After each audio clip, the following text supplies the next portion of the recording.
On my adventures, I love coming to castles, which is just as well because I'm at one right here. Yeah! This is Flint Castle.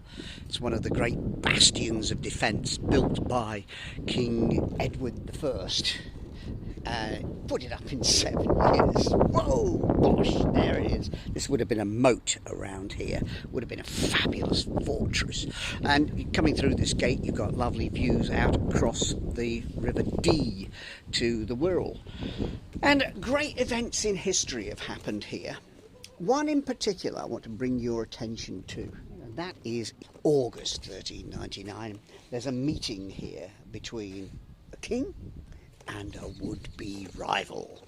So, Richard II's on the throne. Pay attention here, here's your history. And he is the grandson of Edward III.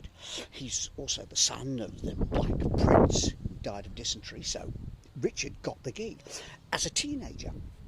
Now, as a teenager, he did something really spectacular. He faced down the rebels at the Peasants' Revolt, Wat Tyler. Personally stood there face to face and answered their questions and dealt with it in a personal, magnetic manner, which I think, for me, gives him big brownie points. And then, sadly, it all went completely pear-shaped. He went completely nuts.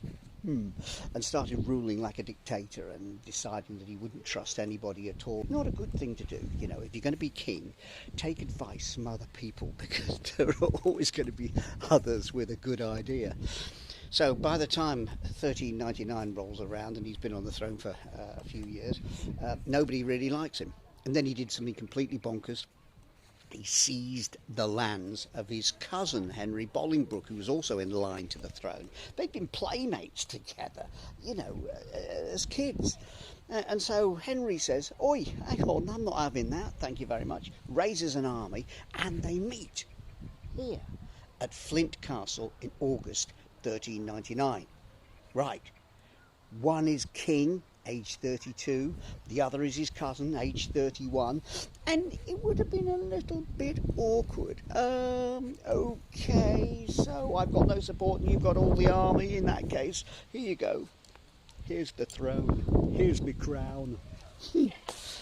And Richard is taken back to London as a prisoner, where he is starved to death.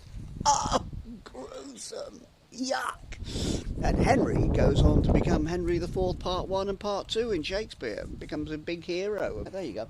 So the moral of the story is, if you want to be king or ruler or in charge of anything at all, get on with people. And by the way, if you ever, as a king, go to a castle, make sure that when your cousin turns up for tea, he doesn't bring an army with him.